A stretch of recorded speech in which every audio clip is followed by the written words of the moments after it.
ഇപ്പോൾ G20 അദ്ദേഹം പിന്നെന്താണ് G20 വളരെ നല്ല മികച്ച പ്രകടനം കാഴ്ചവെച്ചു. അതുപോലെ തന്നെ അന്താരാഷ്ട്ര രംഗത്തും അദ്ദേഹത്തിൻ്റെ മുഖച്ഛായ വളരെ നല്ലതാണ്.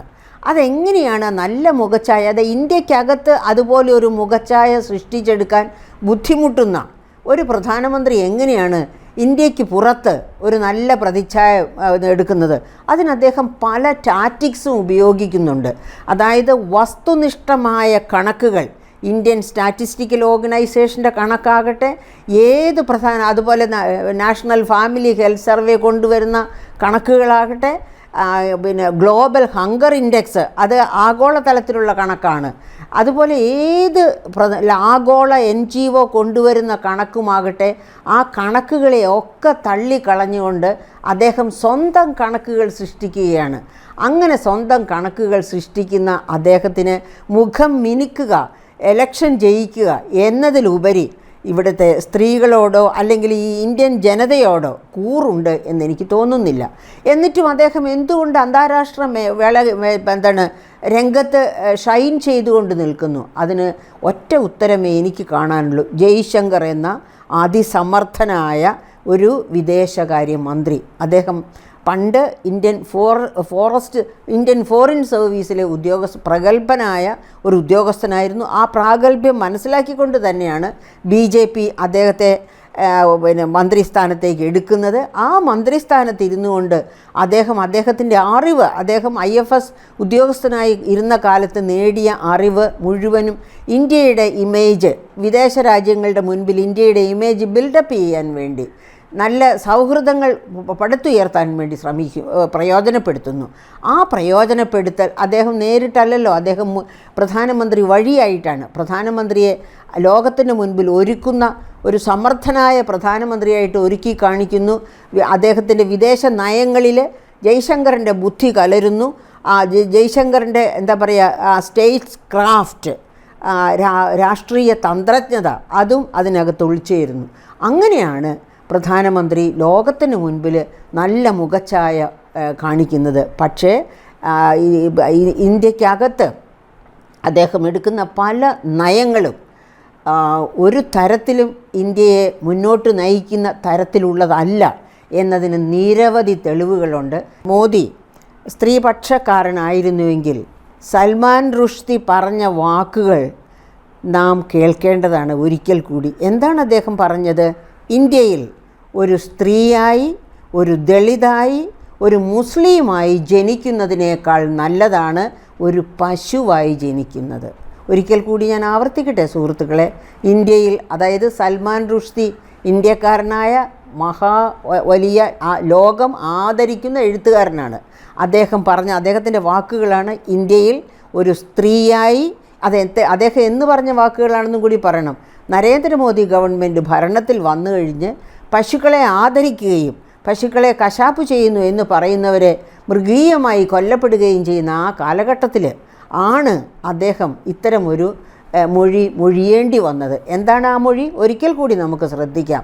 ഇന്ത്യയിൽ ഒരു സ്ത്രീയായി, ഒരു ദളിതായി, ഒരു മുസ്ലിമായി ജനിക്കുന്നതിനേക്കാൾ നല്ലതാണ് ഒരു പശുവായി ജനിക്കുന്നത്. ഇനി അദ്ദേഹത്തിന് സ്ത്രീകളെ ചേർത്ത് നിർത്തുന്നു. ഇത് ഒരു മികച്ച ഉദാഹരണം എന്നാണ് എൻ്റെ അഭിപ്രായത്തിൽ ഞാൻ പറയുന്നത്, പ്രിയപ്പെട്ട ശ്രോതാക്കളെ. ഇനി അടുത്ത ഒരു ഉദാഹരണം പറയാം. ഇദ്ദേഹം ഇപ്പോഴും വിഭാര്യനല്ല, സഭാര്യനാണ്. അദ്ദേഹം വിവാഹം ചെയ്തിരുന്നു. അദ്ദേഹത്തിൻ്റെ ഭാര്യയെയും അദ്ദേഹം ആദ്യ പ്രാവശ്യം തന്നെ പ്രധാനമന്ത്രിയായി വന്ന ഘട്ടത്തിൽ മീഡിയകൾ കണ്ടെടുക്കുകയും ഒന്ന് കാണിക്കുകയും ചെയ്തിട്ടുണ്ട് നമ്മളെയൊക്കെ. അപ്പോൾ അതായത് അദ്ദേഹം താലി ചാർത്തി എന്ന് തന്നെയാണ് ഞാൻ വിശ്വസിക്കുന്നത്. താലി ചാർത്തുകയും സിന്ദൂരം അണിയിക്കുകയും ചെയ്ത ആ സ്ത്രീയെ, അത് അദ്ദേഹത്തോടൊപ്പം അദ്ദേഹവും ഒന്നിച്ച് ജീവിച്ചോ ഇല്ലയോ എന്നുള്ളതല്ല.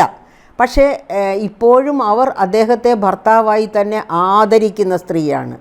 അങ്ങനെ താൻ താലി ചാർത്തി, താൻ സിന്ദൂരം ചാർത്തിയ സ്ത്രീയെ ഒരിക്കലെങ്കിലും ഈ ഇന്ത്യൻ സമൂഹത്തിൻ്റെ മുൻപിൽ സ്ത്രീകളെ ആദരിക്കുകയും ബഹുമാനിക്കുകയും ചെയ്യുന്ന പുരുഷനാണെങ്കിൽ തീർച്ചയായും ഈ ഇന്ത്യൻ സമൂഹത്തിൻ്റെ മുൻപിൽ അദ്ദേഹം അവരെ ഒരു പ്രാവശ്യമെങ്കിലും ഈ ബന്ധം എനിക്ക് അവരുമായിട്ട്, ഞാനും അവരും ഭാര്യ ഭർത്താക്കന്മാരാണ്.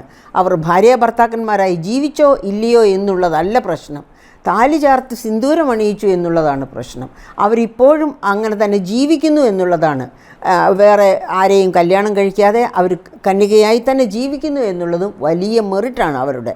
ആ സ്ത്രീയെ എപ്പോഴെങ്കിലും അംഗീകരിച്ചിട്ടുണ്ടോ ഈ നരേന്ദ്രമോദിജി? ഇല്ല. അപ്പോൾ അദ്ദേഹം സവർക്കറുടെ ശിഷ്യനാണ്. സവർക്കറുടെ ശിഷ്യനായി തന്നെ അദ്ദേഹം സന്യാസത്തിലേക്ക് പോയിരിക്കാം. പക്ഷേ സന്യാസത്തിലേക്ക് പോയി സന്യാസിയാണ് എന്ന് മനസ്സുകൊണ്ട് ഒരിക്കലും അദ്ദേഹം അംഗീകരിക്കുന്നു എന്നെനിക്ക് തോന്നുന്നില്ല.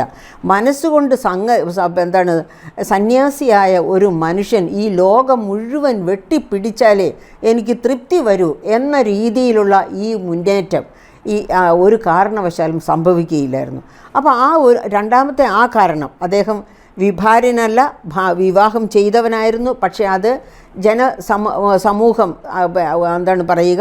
അംഗീകരിക്കാൻ ഒരിക്കലും സന്നദ്ധത പ്രകടിപ്പിച്ചിട്ടില്ല എന്നതുകൊണ്ട് തന്നെ അദ്ദേഹം ഒരു സ്ത്രീ വിരോധിയാണെന്നോ അതുമല്ലെങ്കിൽ വനിതകളെ ചേർത്ത് നിർത്തുന്ന ഒരു മനുഷ്യനല്ലെന്നോ തന്നെ വേണം. അതായത് ഈ ഇന്ത്യയിലെ ഇന്ത്യയിലെ ഒരു സ്ത്രീയുടെ, അതായത് മനുസ്മൃതി പറയുന്നത് സ്ത്രീ സ്വാതന്ത്ര്യമർഹതി എന്നാണ്. ശരി തന്നെ. പക്ഷേ എങ്കിൽ പോലും അത് ആ മനുസ്മൃതി അനുസരിച്ചല്ല ഇന്ത്യയിലെ ജനങ്ങൾ മുഴുവനും മുന്നേറുന്നത്.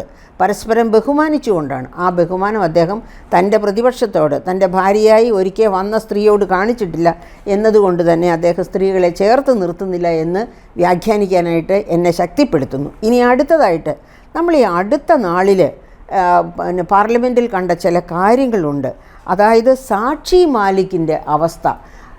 ഇന്ത്യയുടെ മാനം കാത്ത്, അതായത് ഗുസ്തിയിൽ വലിയ മെഡലുകൾ കൊണ്ടുവന്ന് ഇന്ത്യയുടെ മാനം കാത്ത സാക്ഷി മാലിക് പൊതുജനസമക്ഷം പറഞ്ഞു, എൻ്റെ മാനം കെടുത്തി ഈ ഗുസ്തി ഫെഡറേഷനിലെ ചിലരെന്ന്, അവർക്കെതിരെ ആക്ഷൻ എടുക്കണമെന്ന്.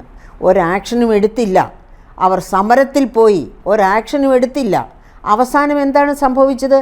അവർ ആ സമരത്തിൻ്റെ അന്ത്യഘട്ടത്തിൽ ആ മെഡലുകളെല്ലാം എടുത്ത് റോഡിൽ വച്ചു.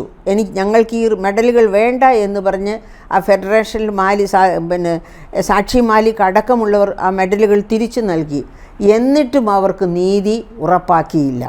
അങ്ങനെ നീതി ഉറപ്പാക്കാത്ത ഒരു പ്രധാനമന്ത്രി, അതായത് വെറും സാധാരണക്കാരോടല്ല, ഇന്ത്യയുടെ മാനം ലോകസമക്ഷം ഉയർത്തിപ്പിടിച്ച് അവാർഡുകളുമായിട്ട് തിരിച്ചു വന്ന സാക്ഷി മാലിക്കിനെ പോലുള്ളവർക്ക് നൽകാത്ത നീതി ഒരു സാധാരണ സ്ത്രീക്ക് നൽകും എന്ന് ഒരിക്കലും നമുക്ക് വിശ്വസിക്കാൻ കഴിയുകയില്ല. അപ്പോൾ അതുകൊണ്ട് തന്നെ ആ ഗുസ്തി ഫെഡറേഷനിലെ വനിതകൾക്ക് കിട്ടിയ ആ അനീതി കൊണ്ട് തന്നെ നമുക്കറിയാം അദ്ദേഹം സ്ത്രീകളെ ചേർത്ത് നിർത്തുന്നു എന്ന് പറയുന്നത് വെറും അഭിനയം മാത്രമാണെന്ന്. അപ്പോൾ എനിക്ക് തോന്നുകയാണ് ഇപ്പോൾ G20 അദ്ദേഹം G20 വളരെ നല്ല മികച്ച പ്രകടനം കാഴ്ചവെച്ചു. അതുപോലെ തന്നെ അന്താരാഷ്ട്ര രംഗത്തും അദ്ദേഹത്തിൻ്റെ മുഖച്ഛായ വളരെ നല്ലതാണ്. അതെങ്ങനെയാണ് നല്ല മുഖച്ഛായ, അത് ഇന്ത്യക്കകത്ത് അതുപോലെ ഒരു മുഖച്ഛായ സൃഷ്ടിച്ചെടുക്കാൻ ബുദ്ധിമുട്ടുന്ന ഒരു പ്രധാനമന്ത്രി എങ്ങനെയാണ് ഇന്ത്യക്ക് പുറത്ത് ഒരു നല്ല പ്രതിച്ഛായ എടുക്കുന്നത്? അതിന് അദ്ദേഹം പല ടാറ്റിക്സും ഉപയോഗിക്കുന്നുണ്ട്. അതായത് വസ്തുനിഷ്ഠമായ കണക്കുകൾ, ഇന്ത്യൻ സ്റ്റാറ്റിസ്റ്റിക്കൽ ഓർഗനൈസേഷൻ്റെ കണക്കാകട്ടെ, അതുപോലെ നാഷണൽ ഫാമിലി ഹെൽത്ത് സർവേ കൊണ്ടുവരുന്ന കണക്കുകളാകട്ടെ, ഗ്ലോബൽ ഹങ്കർ ഇൻഡെക്സ്, അത് ആഗോളതലത്തിലുള്ള കണക്കാണ്. അതുപോലെ ആഗോള NGO കൊണ്ടുവരുന്ന കണക്കുമാകട്ടെ, ആ കണക്കുകളെയൊക്കെ തള്ളിക്കളഞ്ഞുകൊണ്ട് അദ്ദേഹം സ്വന്തം കണക്കുകൾ സൃഷ്ടിക്കുകയാണ്. അങ്ങനെ സ്വന്തം കണക്കുകൾ സൃഷ്ടിക്കുന്ന അദ്ദേഹത്തിന് മുഖം മിനുക്കുക, എലക്ഷൻ ജയിക്കുക എന്നതിലുപരി ഇവിടുത്തെ സ്ത്രീകളോടോ അല്ലെങ്കിൽ ഈ ഇന്ത്യൻ ജനതയോടോ കൂറുണ്ട് എന്നെനിക്ക് തോന്നുന്നില്ല.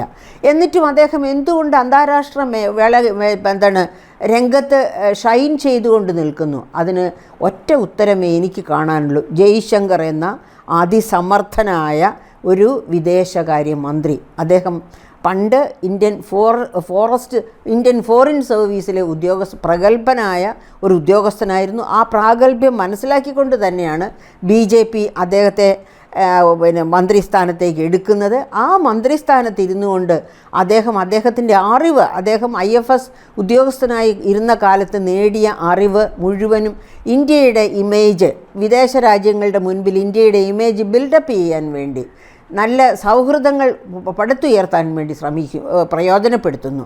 ആ പ്രയോജനപ്പെടുത്തൽ അദ്ദേഹം നേരിട്ടല്ലല്ലോ, അദ്ദേഹം പ്രധാനമന്ത്രി വഴിയായിട്ടാണ്. പ്രധാനമന്ത്രിയെ ലോകത്തിന് മുൻപിൽ ഒരുക്കുന്ന ഒരു സമർത്ഥനായ പ്രധാനമന്ത്രിയായിട്ട് ഒരുക്കി കാണിക്കുന്നു. അദ്ദേഹത്തിൻ്റെ വിദേശ നയങ്ങളിൽ ജയശങ്കറിൻ്റെ ബുദ്ധി കലരുന്നു. ജയശങ്കറിൻ്റെ എന്താ പറയുക, സ്റ്റേറ്റ്സ് ക്രാഫ്റ്റ്, രാഷ്ട്രീയ തന്ത്രജ്ഞത, അതും അതിനകത്ത് ഒളിച്ചേരുന്നു.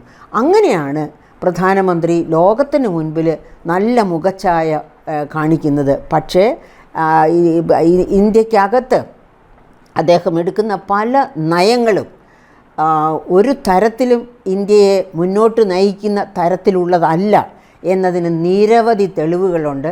അത്തരം തെളിവുകളുമായി ഞാൻ തീർച്ചയായും നിങ്ങളോട് സംവദിക്കുന്നതാകുന്നു ഒട്ടും വൈകാതെ.